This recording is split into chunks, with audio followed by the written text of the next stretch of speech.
হঠাৎ করেই খুবই দরকারি একটা কাজের জন্য সন্ধ্যার সময় বাসা থেকে বের হতে হলো আমার ছোট্ট মেয়েটাকে নিয়ে। আর কাজ শেষ করে কোথায় গেলাম, কি করলাম, কি খেলাম, সবই শেয়ার করব আমার এই ব্লগ ভিডিওটার মাধ্যমে। আশা করছি আপনাদের সকলেরই অনেক ভালো লাগবে। সো হ্যালো এভরিওয়ান, আসসালামু আলাইকুম। আমার নতুন একটা ব্লগে সবাইকে স্বাগত জানাই। আর দরকারি কাজটি শেষ করেই চলে আসলাম মেয়ের জন্য এরকম গাড়ি দেখার জন্য, কেনার জন্য। আর গরমের মধ্যে বাবু কুলে থাকতে চায় না, এই জন্য ভাবলাম যে এরকম একটা গাড়ি কিনে দিই। আমি ভাবলাম যে বাবু হয়তো গাড়িতে উঠে ভয় পাবে, কিন্তু না, অনেক খুশি ছিল। তো আলহামদুলিল্লাহ।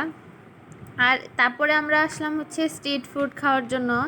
আর বাইরে আসবো আর স্ট্রিট ফুড খাবো না, এটা তো হইতেই পারে না।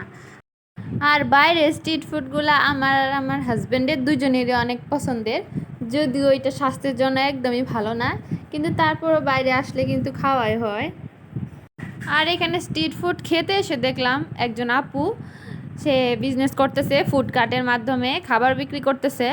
তো মেয়ে হয়ে এরকম কাজ করতেছে, স্বাবলম্বী হয়েছে, পরিবারের পাশে দাঁড়াইছে, এটাই অনেক কিছু। তো সৎ পথে ইনকাম করলে কোনো কাজই ছোট নয়। সময় রাস্তার পাশে এই ফুলের দোকানগুলো দেখে কিন্তু চোখ আটকে যায়।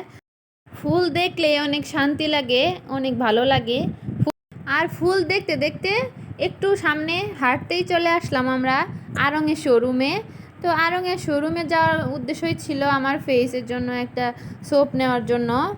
অনেক ফেস প্যাক এখানে পাওয়া যায়, যেগুলো কোয়ালিটি অনেক ভালো, আমি আগেও ইউজ করছি, তো সেটাই নেওয়ার জন্য। আর এসে দেখলাম কিছু ভালো ভালো 3 পিসের কালেকশান, 1 পিসের কালেকশান, যেগুলো অনেক ভালোই লাগলো, কিন্তু প্রাইস অনেক বেশি। এখন যে ড্রেসটা দেখতেছেন এটার প্রাইস ছিল 12,000 প্লাস, প্লাস আবার ভ্যাট, তো সব কিছু মিলিয়ে 13+ পড়বে। ড্রেসগুলো দেখা শেষ করে আসলাম শাড়ির ওখানে। শাড়িগুলো মোটামুটি ভালোই ছিল, হাতের কাজে শাড়ি দেখলাম কিছু, ভালোই লাগলো। আর কিছু জামদানি ছিল। তারপরে এই ছোট বাবুটার সাথে দেখা হলো। ও দেখলাম ফুল শোরুমটাই দৌড়াদৌড়ি করে এক আপুর সাথে লেগে ও কিন্তু পড়েও যায়, একটু ব্যথা পায়। আমি বাবুটাকে একটু দৌড়াদৌড়ি ভিডিও করতেছিলাম, তো হঠাৎ করে ও পড়ে গেল। যাই হোক, তো তারপর আমরা শোরুম থেকে বের হয়ে আসলাম। আর বাসায় এসেই তো আমি সোপটা আপনাদের দেখানোর জন্য বসে পড়লাম। আর এখানে অনেক বড় একটা রিসিপ্ট দিয়ে দিছে, আমি নিছি একটা সাবান। আর রিসিপ্টে দেখেন কত বড়, মানে না জানি কত শপিং করছি আমি।